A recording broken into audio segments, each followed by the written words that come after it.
All right, got it. I now call this meeting to order and would ask Kent if you have a chalice lighting.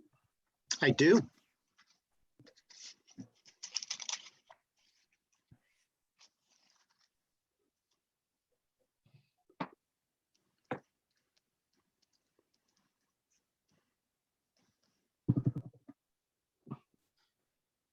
Our chalice lighting this evening was written by Orlando Brugnola, a colleague who died last year. Flame, friend of our most ancient ancestors, we kindle you now to make you visible in this time. Yet in truth, you burn always, in the unique worth of each person, in the imagination, in the turning of the heart to sorrow or joy, in the call to hope, and in the call to justice.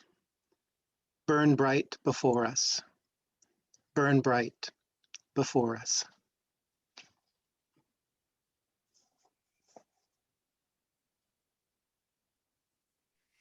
Thank you. I just need to breathe that in. Yes. All right.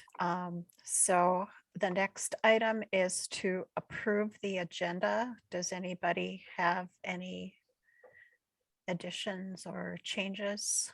Or is somebody willing to make a motion to approve the agenda? I'll move to approve it. Thanks, Sam. Second, I'll second. thanks. Okay, anybody opposed? All right.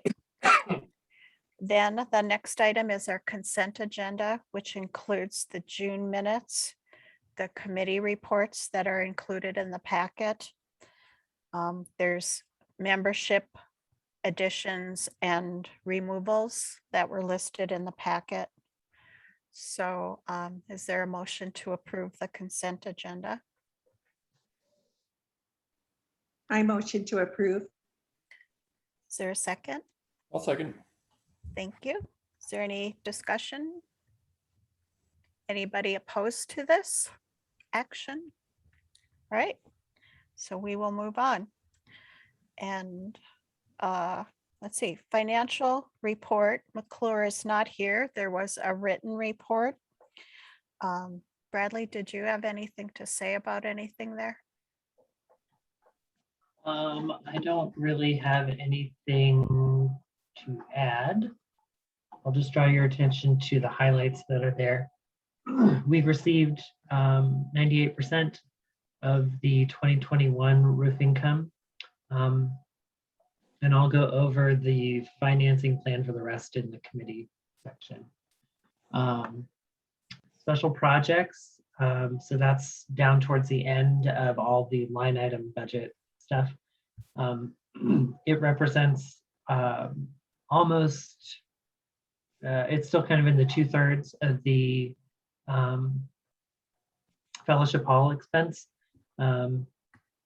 All of the purchases have been made for the in-house stuff. We're just waiting for Klein for that quote installation to come through. On the last page of the packet, the designated funds, the Fireside Room Technology Fund, that is funding the majority of the 2 video stations we're doing, one in room 3 and one in the Fireside Room. And those purchases are largely complete as well. And you'll see the fund is actually at a negative balance, and it'll zero out once we determine exactly where to pull the rest of the money from. But it was in the ballpark of what we had talked about last month, which was $2,000 a station. And then roof payments, we are at 207,000 paid. And on your statements, you have 55,000 has not yet cleared the bank. I'm pretty sure it has by now, but as of this report, it had not. Otherwise, it's pretty standard operations. All right. Does anybody have any questions or concerns? Discussion? Seems like If, we're, if this is the time that we're talking about the progress of the tech projects, we are supposed to be hopefully getting the final quote from Klein, or the final hardware delivered any minute now. They were saying it was supposed to be this week. But you can't count on that till it shows up. The other thing that we will need to spend some money on eventually is a bigger and better tech booth, which Chad Eels has volunteered to build, but wow. without knowing what we need, we don't know what it's going to cost yet. Mhm. So that will be part of that project as well. Okay. Any other questions or comments? Is there a motion to accept the finance report? I motion to accept. Thanks, Mike. Second? I'll second Thank- that. Okay, thanks. All right. Ministers report. There's ministers report in the packet. And did everybody get a chance to read that?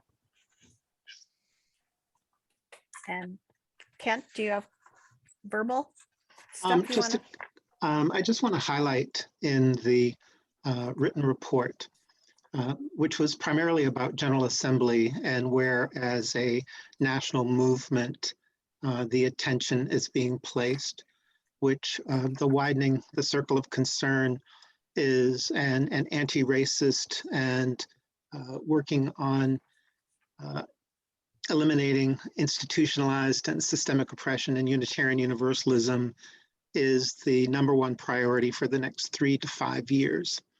And they are already integrating that in the national offices with some success, and modeling and practicing how that might translate to the congregations. And they also, at General Assembly, spoke at length about how challenging that material is to take on in the congregation, and have offered the 11-session curriculum as a way of bringing the concepts and the materials and the recommendations to the congregation for deeper discussion. But that also made promise to the fact that additional materials would be available in the fall that they're working on, which is part of the explanation of why Paula Cole Jones is so, she's in high demand. Also, I think it gives a little bit better, I work to explain about the 8th Principle Project, how that is part of the Article 2 Study Commission, which actually won't be drafted until 2023. So it's a long process, but that is not in any way, they're still encouraging congregations to work at the grassroots level and to adopt the 8th principle as part of that process, so that in 2023, when they do their presentation, they can say an X number of congregations out of our entire body have already engaged this material. So we should continue to press forward with that. And I also just wanted to mention that we haven't talked about these a lot, but the difference between an action of immediate witness and a statement of conscience voted on at the assembly. The 3 actions of immediate witness, we're under no obligation to act on them, although it is recommended that we read them and include them in our work, which this year has to do with transgender, non-binary, and intersex communities, pandemic, justice, healing, and courage, and voter suppression. But an action of immediate witness is really for a 1-year period of time until the next General Assembly, and each assembly can pass 3 each year. The statement of conscience is a much bigger deal and a much longer process, which becomes part of the institutional ethic and value of Unitarian Universalism, and is used for lobbying purposes and hopefully shaping much of our conversation. So it is that statement of conscience on white supremacy, which was a really significant, they've been working to pass something to that effect for years. And I mean, years. And so it was a really big accomplishment to do that. The only other thing that I would add before I open to questions is there are some upcoming workshops at Mid-America, which you can look at by going to the Mid-America website. But one that would be particularly useful for board members is called Future Change Framework Workshop, which is on Saturday, August 7th, which is a 3-hour workshop with a consultant, and they'll talk about crisis and change and what we've learned from the pandemic and looking ahead to a changing context. There is a $20 fee associated with that one, and I'm sure that if any of you wanted to attend that, we would be glad to cover your tuition. There is also one that's important, and Sam, I believe you were included in the email on conversations on reopening for religious education programs, which is on August 3rd. And there's also at 2 times, one at 7 and one at 4. No, wait a minute. They do it in Eastern and Pacific. There's one, and it's at 6 o'clock our time. And Janelle, I've been in touch with Janelle, and Janelle has registered for this. There is no fee associated with this webinar. But on Mid-America, there are also free webinars that are pre-recorded that you may find useful. With that, that's my report, unless you have any questions you would like to have me address. I just want to say thanks, Kent, for providing that context. For a person who hasn't been around that long, it's really great to have that kind of context along with what's coming out of those, those larger meetings. I think it's in the written part, it's an understatement to say that General Assembly can be overwhelming, and it can be boring, and it can be frustrating and confounding, and it's how we get the work done. And it was, I think that it'll be very interesting looking forward as to how we continue, it's very expensive and very inaccessible to a lot of people when we meet in person. And I mean, and you also have to take vacation time unless you're a minister or a religious educator. And it costs at least $4,000 to attend, with the bulk of that being travel, hotel, and meals. And to attend virtually was, I think, $200. So usually there's 2,000 in attendance, and there were 4,000 this year. So I think that there will be a lot more multi-platform or hybrid ways of General Assembly in the future. With that, I'm done, and thank you. I have a question. Yes. So in your report, I read the report. I didn't dig deeper into the 3 actions of immediate witness. Are they something that we should be discussing as a board? Or is this something that gets integrated into programming? I'm wondering how it relates to what a board might or should do. It can be any of that. I will be addressing probably those 3 actions and the statement of conscience in sermons throughout the year. Mhm. At least a 1 for each. And I would encourage each of you to read the statements. The actions of immediate witness are maybe 2 pages long, and the statement is a little bit longer. And if there's something in there that ignites a fire under you, let me and ELT know, and we can discuss it as a board, is there some action that we would like to support as a board? Because they're all relevant to our communities. So should we put these in the newsletter as well? So the other people in the congregation I can include it in have an that article. opportunity. Okay. Because otherwise, if I'm just a member at large, it wouldn't be on my radar at all. That's true for many Unitarian Universalists. Yeah. But if they're important for us to educate ourselves as part of this movement, it's good to put those things out front.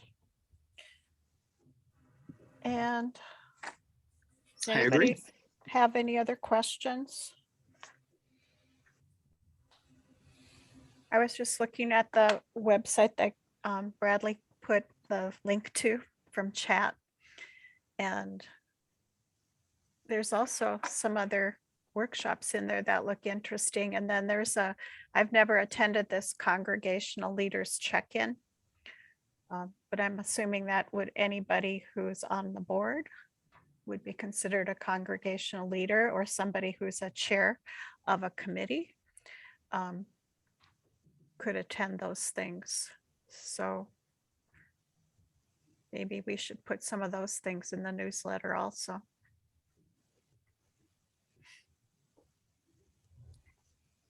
So, yeah. And that's all I have to say about it. I'm hearing silence, so I'm assuming Moving on. that we are ready to move on. All right, we have no youth reps here tonight. And so I'm guessing we are going to, oh, Sam, you're representing the youth tonight. Well, no, but I figured this Oh. is a youth group update might be Okay, relevant here. We met in person for youth group last week, and despite publicizing it 2 weeks in advance and then the day before and so on, we had a grand total of 1 student show up. And yet in discussion, they really do want to continue doing it through the summer. So we're going to try and do it every couple of weeks. But suffice to say that enthusiasm has waned, and we're not expecting to accomplish great things before we get started in earnest in the fall again. mhm. Sam would have gone, but we forgot. I'm hearing a theme here. Oh, it is just pandemic stuff, though. I haven't been like that before. It's all right. He didn't miss much. If he has strong opinions about sort of the course of future video game development, he's welcome to share them next time around. Okay. But we I'm didn't sure get into he anything does. deeper than that. All right, anything else, Sam? Okay, thank you for that.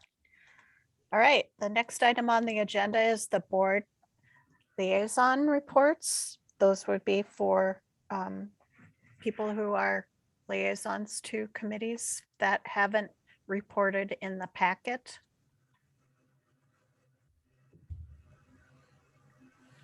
Anybody? So Anybody? I sent a message after last month's meeting to Larry and Dave in regards to the need for bridge financing to get us through the remainder of the roof project. They came back and said, well, the board has actually approved to $100,000 borrowing from the endowment if needed.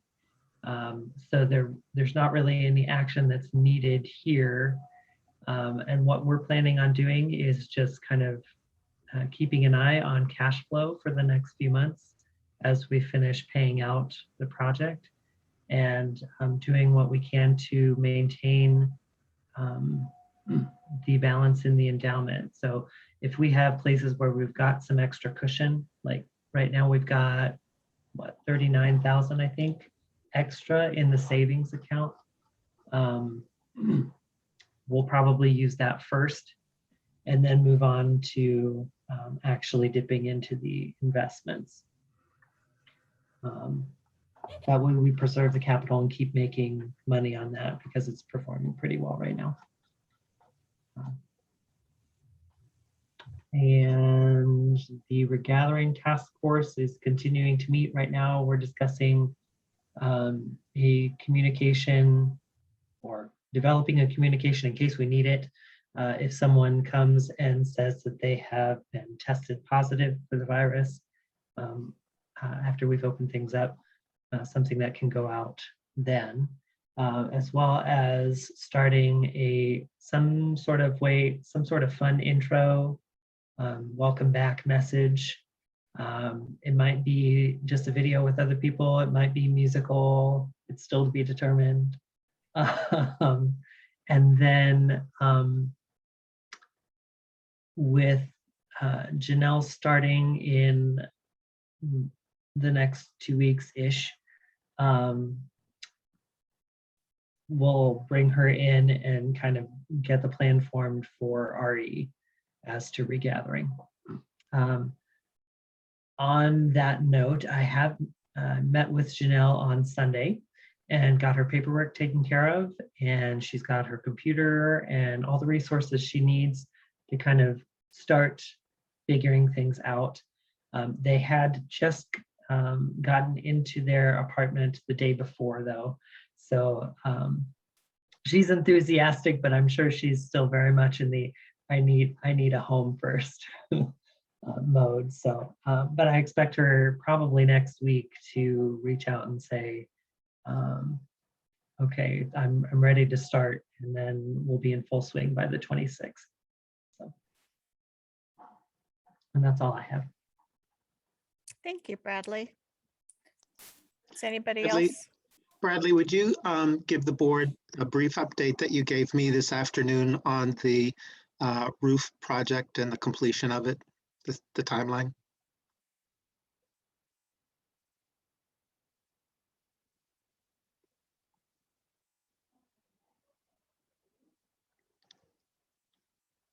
Did we lose you, Bradley? Sorry, I lost my sound in my headset, Okay. but I didn't catch any of it. All right, then I'll just, Bradley shared with me this afternoon that he met with the contractors, and it's going to be another 2 weeks on the roof. And then at the conclusion of that, they will be repairing the concrete in the parking lot, which will take a while to drive before we can fully use the parking lot again. Because after they finish it, they're going to need to use the big crane again to remove the remainder of what's up on the roof.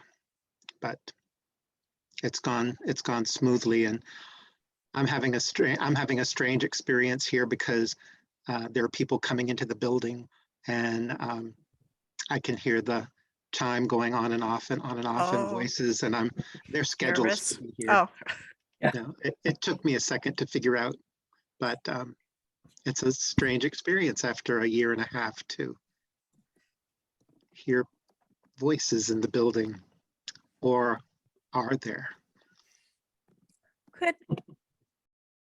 could the roof people take some pictures of the roof for us? Because it would be fun to have those, to be able to either show. I can probably get up there and do that. You? Yeah, Uh, it's okay. I've been up there many a time. I don't want to file any workman's comp. You won't have to. Injury It'll be okay. forms. But that would be cool. And I was just thinking, like, as we're communicating to the general congregation, pictures say a lot. And even a picture of what the parking lot looks like and what's going to be fixed. And I'm wondering if we should have some pictures of some of the stuff that's happened and I haven't looked around. I haven't been in there and looked at what's been installed or things for the technology? Nope. There's not really too much to look at yet. Okay, Sam did come last week and help install the brackets for the televisions, but we are still waiting on all of the televisions to show up. Otherwise, we have everything. 'cause that might start getting people excited about coming back. I'm sure everyone will be excited about the new disco lighting and the mirror ball in Fellowship Hall. Is Sam installing that too? We need to talk to our insurance company about whether we need extra liability coverage for the strobe lights in case someone has a epileptic reaction. Yeah, that's true. So, yeah, I'd like a picture of Sam pointing to the brackets of the wall, on the wall. This is the blank portion of wall where we're going to put a camera. This portion of wall over here, we'll put a TV in front of. Exactly. I want to know if Sam was wearing his platform shoes to get the height. So he could install the wiring or whatever. I want to see a picture of him in platform shoes. So, all right, where are we on there? Any other board liaison reports? I'll report quickly that there's been essentially no chatter in the email of the three groups that I liaise with. My intention is to raise a question or two to them this month about what their thoughts and plans are as we begin to think about reopening and how that intersects with their sort of their approaches and their ideas.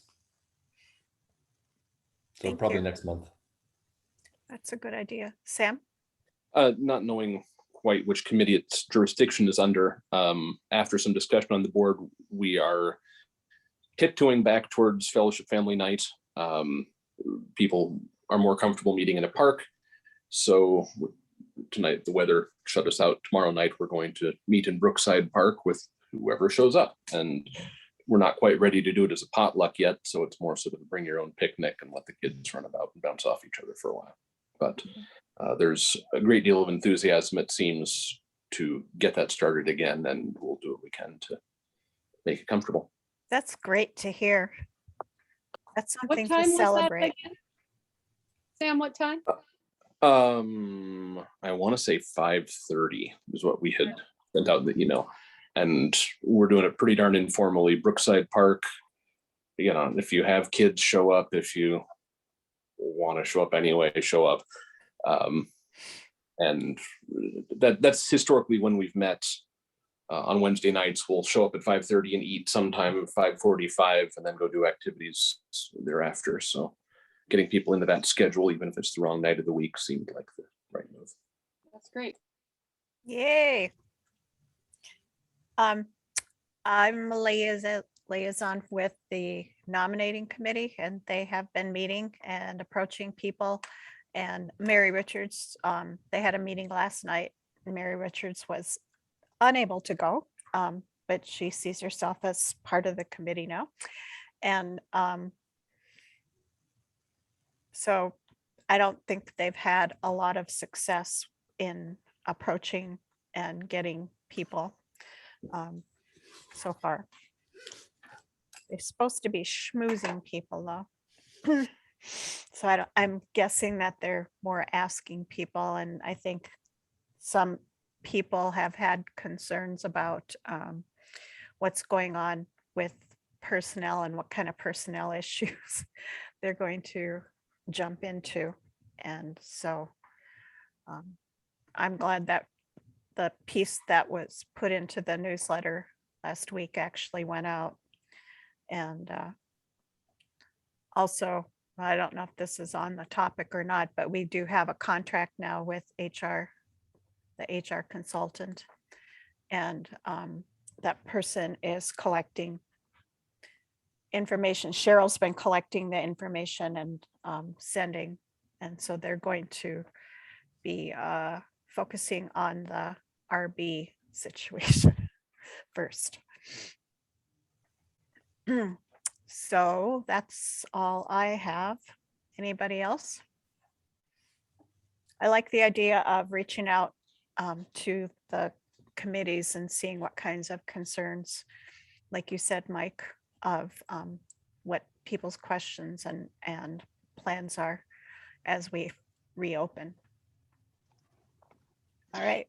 I guess I have just one question that first a report that with that notice having gone out to the congregation, I've had absolutely no response or contact from members of the congregation about that. And I was wondering if anyone from the board had. No, other than I saw just some conversation back and forth in the nominating committee. But nothing else. And I did reach out to Sue Kirsten before before it went out, and we had a nice talk, just so I didn't want her to not know that this was an issue and that it could affect fundraising, or maybe not, but we don't know. I haven't had anything. Nobody else? Okay.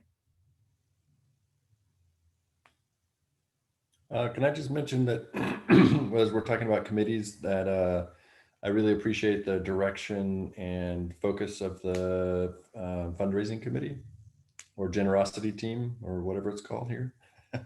Generosity. Generosity team. They're doing some really great stuff, and reading through it was quite wonderful. So I really like when we use the word team instead of committee. It sounds more appealing, like, I want to do that. Mm. So it's break time. Everybody back? Okay. Here So, comes the rain on my side. really? I might have to go to the basement. Yeah, it's very windy in our neighborhood. Here we go. I hope it's not a derecho. Oh God, me too. That scares me every time. Okay, and now we are at the action item of congregational survey, section 3. And Jane, you were going to lead us in that discussion tonight? Yes, I am. Okay, so this is concerning activities, groups, and committees for the congregation. And do you want me to just go ahead and kind of give my spiel and then open it up, or do we want to have back and forth discussion? Why don't you do your spiel? And then Okay, we'll have back and Very forth. good. Okay, that sounds good. So I'm actually going to start at I think my slides were like 36 or something to 41, 2, somewhere in there. So I put down the number. So I started with the things that are important to the congregation, and the top items that are important to the members in the congregation, according to the survey, were climate change, Black Lives Matter and race issues, and immigration. And then, oh, I meant to start with this actually, sorry, but I wanted to say the last part of it was the needs so the congregation's personal needs that are being met by the UUFA. I thought this was really interesting. And if you are following along, this is slide 41. So 86% of the people said it meets their needs for a social interaction. So that's their number one important reason that probably that they're members at the UUFA is the social connections.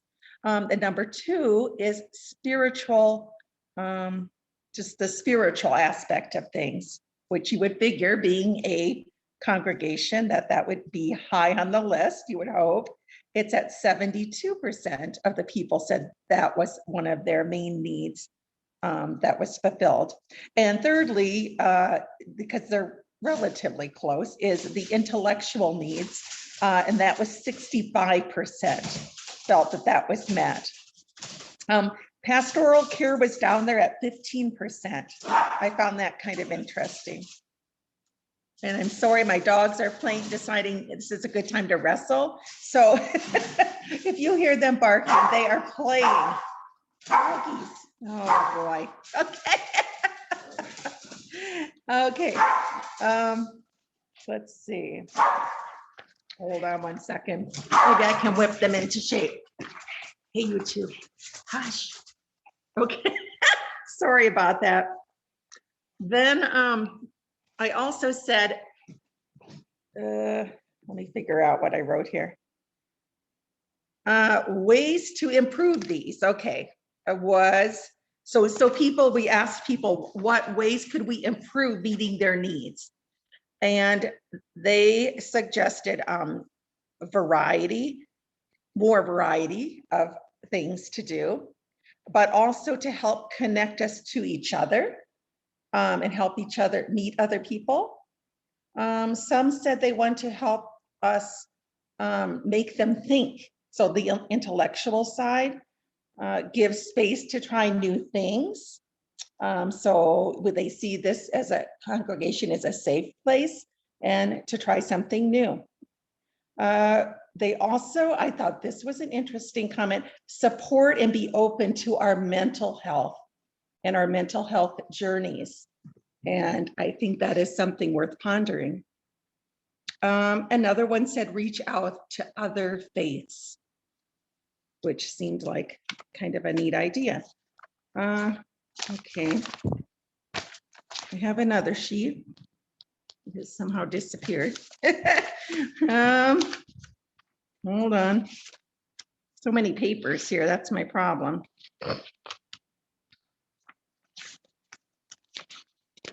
You're Okay, doing I'm a gonna set good my phone job. down a second. Yeah, well, I have another sheet just like that one. Here it is on a sticky. Okay. So then another area that seemed big of interest was adult religious education. And I know this has been a topic already of discussion. It appears at the last board meeting. So the topics, first of all, it appears sex ed was pretty much out. I hope that wasn't a big thing on your list because there wasn't much interest in that. But top ideas were other religions, to learn more about other religions, to discuss current social justice topics. This is slide 38, by the way. Talk about UU history, maybe building our spirituality, building our theology. And just various topics, a lot of different things came out, like aging, UU themed book groups. There were some excellent ideas that are certainly worth pondering, but those are just kind of the top highlights. Then something I think we need to discuss is if we do adult RE, when would we do this? And overwhelmingly, people were interested, it seemed, in doing it on the Sunday, either before or after the service. Okay, so that's adult RE. Then I had interests for the upcoming year. There was a slide about this. What things are you interested in or would like to see in the upcoming year? And that slide just had kind of like a word meme. I forget what those are called. And definitely what came out of that huge, I thought, was Soul Matters group, committees or teams, as Sarah likes to call them, teams, kind of tied with Sunday services, which obviously is our big thing. And then also a couple other things that I thought were sort of large in there were book group, art. So I guess they may mean art that's at the congregation, and then the meditation and Buddhist groups. So that's what I pulled out of those as what seemed to be jumping out, the main points. And then lastly, I just put down, you guys wanted to know, oh, for Pete's sakes, that's the alarm going. That's the weather alert. Hold on. Okay, there really are storms coming. But it stopped raining here. That's good. Okay, just ideas I jotted down that I thought maybe we could consider. Just my thoughts. Continue it to, well, of course we continue Soul Matters, but maybe expand it. It sounded like there were a couple new ways, and Kent can talk about this, but different ways they're pulling Soul Matters out this year. And so that might be interesting to explore. Then another thing I thought is maybe topics about current issues and social justice. That seemed to really be big. So if there was a way we could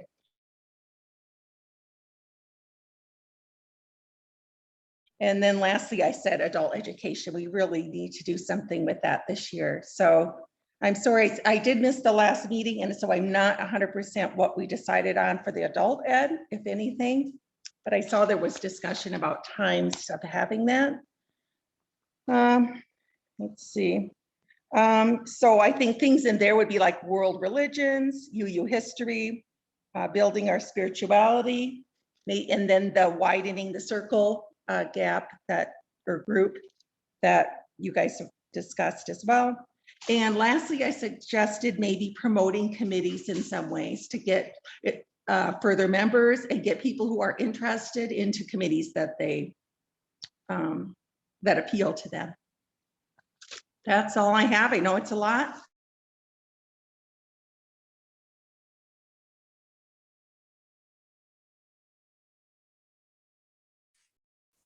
So Jane, do you have some recommendations of things as a board we might? I think the adult ed really rises to the top for me, and maybe one of you could just update us on where we got with that as a board. Was there anything much talked about with that last time? Pursuing it? If I remember right, last time we discussed potential ways of divining who had what knowledge and sort of connecting that to the interests that people in the congregation might have. I don't know that we took that to the end of the row in terms of actually taking action, but I think we may have assigned it to a committee or something, or a team. And I don't know if we talked about the RE committee that is in place right now is focused on children and youth. And so that would not be a task for them to pursue. Did we talk about maybe membership? Taking something like that on to help people in making connections and Yes, so it was centered mostly not so much on adult RE, but on looking at who has what talents and knowledge and expertise and some connections, and that might lead to something like someone to lead a session of adult RE or something. Mm-hmm. But we really worked on consensus, and we didn't like assign that specifically to someone to follow up with them. Yeah, I recall that membership did come up as a possibility, and I would, I'm in the process of setting up a meeting with Matthew Harfaris, giving the committee feedback on the online membership path, which he engaged and wanted to give them feedback. So I think that I'd like to get them more solidified on that before I say, oh, and guess what? Mhm. But I think that it's a topic that I could introduce and invite ideas, and they may have some. Mhm. One other thing that Jane, you might want to know that we discussed last time is that that's not really in the wheelhouse of the current RE committee, and that's also not in Janelle's job description. She does not want that to handle that role either. So we need to look to another option. And I think if we would have to probably structure something if we wanted a staff person to focus on adult or lifespan education. And we probably need a lot more money to do that, because I'm guessing we'd need additional people. I don't know that one person can do it all. Well, could we start small, at like just once a month, and have people who maybe have knowledge in that area? We ask them and see about starting little, or using a curriculum, something that's already developed. Mhm. Well, I think there's been a lot of discussion about when we go back, or I've heard it anyway, in groups that I've been in, about having just one service at 11 and doing adult education during the children's RE time.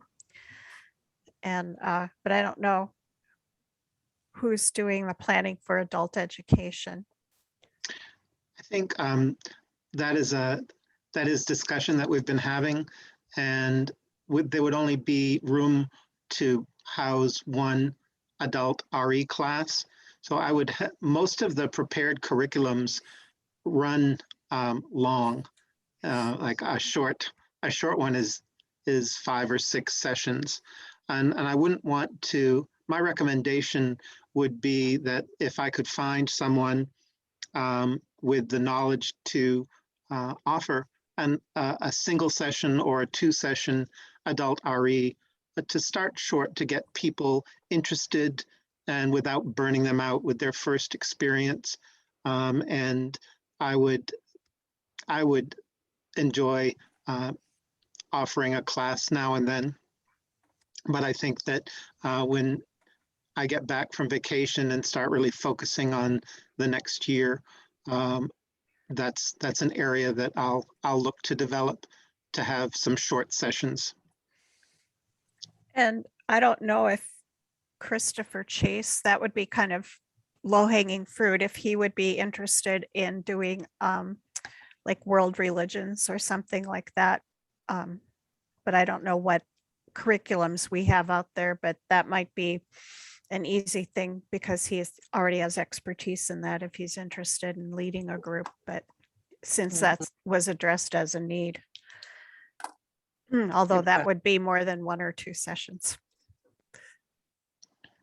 Yeah, or Doug could, do maybe somebody's not Buddhism. in the Buddhism Buddhist- group, but great That's a good idea. Mhm. Mm. Or who's the fellow name? I think his name is Chris that I met, who we have a variety of professorial types Yeah, that's Christopher Chase. Yeah, Chris. Yeah. that might be able to sort of weave, art and design into something that could be interesting, in a sort of a more religious context or something like that. Mhm. Yeah, are you talking about the art, Chris? That, yeah, that's the only one. Chris Martin. Oh, Chris Martin. Chris Martin.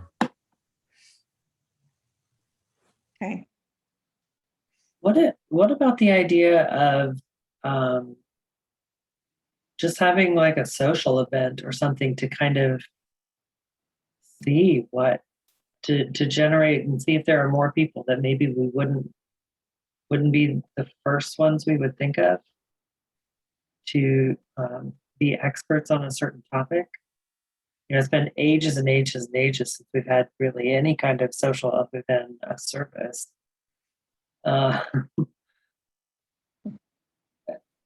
that might give us a bigger pool, which would be kind of easier to lay out some short-term things. Mhm. I know that one area that we haven't done for at least 3 years, I believe, that we've done as a Sunday service that people were very enthusiastic about is Dances of World Peace, where a woman from Des Moines came up and did group, and it's dancing that's pretty accessible for most people, that even people who are reluctant to dance got involved, because a lot of it is just going in a circle or swaying, but it was very well received. That might be a good thing to look into, Mhm. which I will. Great. I love that. Lots of good ideas. Really lots of good ideas. Kent, do you kind of have an idea of what you see overarching for like adult, and I know Soul Matters is kind of one of our core base things right now. And, but do you see anything in particular that comes to mind of other things that you would like to pursue? Well, of course, you mentioned the book that we're reading and maybe pursuing that. The challenge with that is it's an 11-session curriculum. So I'm hoping that they might come up with a shorter curriculum as a way of introducing it. I think also it's, it's one of the challenges that I face is throughout my 8 years here, I've offered 1 or 2 or 3 classes every year, and they're all in areas that people are requesting, and they all have 5 people or less in each class, and sometimes only 2. And so that is probably people from that 2 to 5 range are the ones that are asking for those classes again. So there's interest, but then people don't show up. Right. Have we Which ever makes done, the idea, go ahead. have we ever done like a film discussion, like a film festival thing? We have. I did a film series for 3 years, and attendance was generally 3 to 5 people. There you go. And And so then- there's been thematic film, as well as there was a history, UU history film series, and Civil rights. civil rights. Mhm. And we've never done it on a Sunday morning. So True. who And knows? they've all been longer and bigger than, Yeah. a couple. Yeah. It's all been in the, 8 or more sessions. I don't know. I always thought this is something I'd like to do is just maybe a few craft sessions where people just drop in and we just do some kind of craft together, and it could be multi-generational or whatever. And but just something that's fun to do and mess around, and nothing where you're planning to actually come up with a product or develop a skill, but just like paper and glue and those kinds of things versus knitting and crocheting or anything like that, but where people can just chat and work on a project that everybody does kind of a thing, and who knows what it turns out like or not. I'm offering a couple sessions like that, but those would be in person, I suppose. Mhm. I don't know. But anyway, I'd be interested in doing something like that. Sounds like fun. I would also add, just as a tag, I didn't want to come across as 100% negative, but the classes that I've taught that had 2 people or 5 people were worthwhile. That that small group of people got to know each other really well, and we had some very deep and meaningful conversation. I do like your idea of making it smaller sessions, and then maybe you're right, maybe a Sunday time period is better. That's my gut feeling too, is that just tying it together immediately before is probably better than immediately after the Sunday service is going to attract a whole different group of people than those who are willing to show up at a completely separate occasion. And if we, you know, looking ahead, if there was such a thing as every Sunday morning, you know, if the service is at 11 or 10, the hour before that is either someone doing a one-off lecture class or an art project or a dance exploration, something fun and interesting to do in that time frame that, you know, could be informal and largely self-organized, I'd show up. Yeah, and people said they like variety. So it could be a whole potpourri of, you know, serious to fun to stimulating or whatever. And we can broadcast it too. Great. That sounds wonderful. I like that, the idea of variety. Then people can just drop in one week and maybe not another, but they haven't missed a ton and they still get something out of it. And I think people are really wanting, you know, to have more connections again with other people. I mean, they've missed it. So I think this piece will be really important. And like I said, that social piece is for most people, at least 3/4 of the respondents, the most important thing they get out of coming to UFA. So Very cool. Anybody else?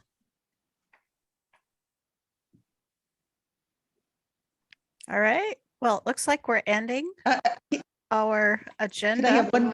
Can I? Yes, Can I Jane. comment on one more? And maybe Kent, you have this and maybe you don't, but was it where I read that you had mentioned about Soul Matters, that there's a couple different things they're doing with it this year? Do you know about that? I was just curious. Yeah, we had the facilitators all had a discussion, and we will probably be offering, the goal is to offer a group just for men and a group just for women and mixed groups. And also we'll have on-site options and virtual only options. So, and I'll be preparing a special Soul Matters service for September to invite people into that. Because it's interesting, one of the commentaries on what people wanted was that there weren't enough like fellowship circles, which is what small group ministry was called 25 years ago. And it's Soul Matters. And people just aren't understanding that Soul Matters is really what they would like. Mhm. Yeah. Mhm. You talked about in your report, the future program options. So two new small group program approaches for fall, and what it said creativity matters and UU writers curriculum. Yeah, that's what I was trying to get at too. I So, think those are coming out of Soul Matters. okay. So we don't know any more information about that, but they're Not a developing lot. some. They're Okay. developing new stuff all the time. Cool. Okay, very cool. And anybody can jump in, Soul Matters. You don't have, it's not like a session where you have to go in the beginning and then go all the way through, correct? Actually, people are encouraged to Oh, stay okay, with the group for the Okay. whole time. okay. But there are many other congregations that have those tight-knit, consistent groups throughout the year, but they also offer like a monthly session for those who cannot do that. That's the thing you see in many congregations around. Yeah, I think having a drop-in kind of session would be sort of fun. Because sometimes people aren't ready to commit. We could do like a little mini Soul Matters session. That's going Or to be part. A, That's a- going to be. a 9 o'clock session. That's actually going to be part of the Soul Matters Sunday. Mhm. Yeah. All right, anything else? All right, well, we are nearing the end of our agenda. We have our process observers report, and that would be McCusick. Where's he? I don't Um, know. Are you having an out of body experience? I am. I looked at the agenda and I guess I hadn't read it carefully enough. I just realized that I was process observer about 5 minutes ago. So fortunately, I have been watching the dynamics of the room. This has been, I think that I want to observe that it's been a year that has warned people that people are tired, people are stressed. It's not all fellowship work, but fellowship work has certainly added to the stress. And I think it's really important to observe that in spite of all of the challenges around this long pandemic and the challenges of this year, this board continues to interact in a very productive, compassionate, caring way of being able to listen to one another closely, to engage in deeper conversation, whether it's prepared for a report or off the cuff in sharing thoughts that are important to moving the life of the fellowship forward. So I think that this in particular, one of the things that was nice about this meeting was even though everything was important, there was no overburdening topic this evening. And it was nice. And I think that added to some of the levity of the meeting at points, but that whenever we had levity, we didn't lose control of the meeting, which we have done in the past. So I think it's a very focused board and we got our job done tonight. So thank you for a really productive meeting and Sarah for leading us through these days together. I really appreciate you and Mike for stepping forward into this interim role and all of you for stepping up and doing more than you ordinarily would have to do as a board member. It's a huge gift that many people don't see. Thank you. Yes, and I agree for all the board members that have stepped up. You've really made a difference for the UUFA and in supporting me. So I Also, appreciate that. before we leave, I want to just hold up that Bradley's going on vacation for I 2 weeks. wanted to say that. Okay, never mind. I didn't say that. So, well, before I say that, let's go to the items for the future meetings or items for the good of the fellowship. Any calendar items? So ELT, I believe we'll be meeting July 28th. You're kind of going in and out, Bradley. Hang on.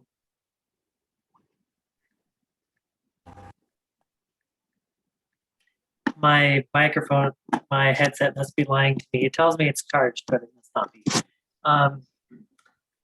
ELT is meeting July 28th. So if you have agenda items that come up, we would appreciate them before then. The next board meeting is August 11th. And I believe that where the book reading stands is it's on hold. Is that correct? Mhm. Okay. So that's all for calendar items. All right, so I Bradley's, promise you, we will get back to the book. I promise. and Bradley's going to be on vacation the last 2 weeks of July. And what I wanted to say, Bradley, is thank you for the wonderful board packets you put together. I know you put a lot of time and effort and thought into them, especially thought. And that helps us do our job and for things to flow really well. So, and that's part of celebrating our successes, is celebrating you, Bradley. And I hope that you truly have a good time off. And the Kent will be around for the ELT meeting, and then he will be leaving for his time off for 3 weeks in August. And are you not going to be at the next board meeting then? All right, so we won't see him as a board unless we have some other interim meeting. But yes, we wish you well and enjoy your time off, Kent, and for both you and Bradley to come back refreshed, relaxed, smiling. And thank you both for bearing through this difficult year so far. All right, anything else for the good of the fellowship? Hey, I want to thank Sam for the getting some of the kids together for volunteering at Food for First. My son did dishes, and now he thinks he could have a job doing dishes. So that small effort went a very long way. So Wow. I know that's huge. He was And- excited to do dishes. Oh He yeah, did. He dove right in. yeah, he doesn't have to interact a whole lot. You know, it's kind of perfect, I think. So thank you for that. That was great. And a selfish Wow. plug for the Dave Slade Trio. If you guys are looking for music on Alluvial Brewing on July 22nd, Dave's band is playing. So if you're looking for something to do on a Thursday night, come out to Alluvial Brewing Company. Yeah, that's something that the Food at First thing is something we talked about as youth group, but probably should be a larger conversation with the whole community. I mean, they are always in need of volunteers, and it's a fun social sort of thing. It would be great if we could have, one day a month, one meal a month that was just staffed by the UU, and we can sort out amongst ourselves who's going to do it. It's not hard or terribly challenging work, but that'd be a good community representation. And frankly, there are other churches and other organizations in the community that are putting us to shame on that account. Mhm. And we could wear our t-shirts. It also represents a big service to people who are in need and appreciate having a meal. Mhm. And oftentimes people will say, well, we're the ones that show up. Well, that would be a good way to show up. So, and then celebrating our successes. Roof's almost done, yay. Sam's done incredible work, yay, on the equipment, as well as working with the youth. I feel like for the, we're kind of moving to a more positive side with having engaged the consultant and more direction, and have, I think we'll have some good things and challenges for us to work on to move forward in regard to the complaint that Jamila provided. And it's an opportunity for us to look at ourselves and look at what processes and things we need to work on as a fellowship. And what other successes? Kent and Bradley are actually taking time off. Yay! And we have people in the building, and the young parents are going to be meeting again. Yay, yay, because they have been so isolated. I just have been so worried about that particular demographic over this whole thing and people coping. So anybody else? Okay, I've been telling people that when you want to celebrate something, you put your arms up in the air like you're doing the victory lap. So everybody do that. Yay! Because it physically makes you feel better and more positive. So remember to do that. All right. At that, I appreciate you all being here tonight, and I am pleased to close the meeting, adjourn the meeting, and let's all blow out the chalice. Well, that worked. And it isn't like 9 o'clock or anything. Yay! Only on the East Coast. Yep. East Coast, and it isn't even 8 o'clock yet. So very good.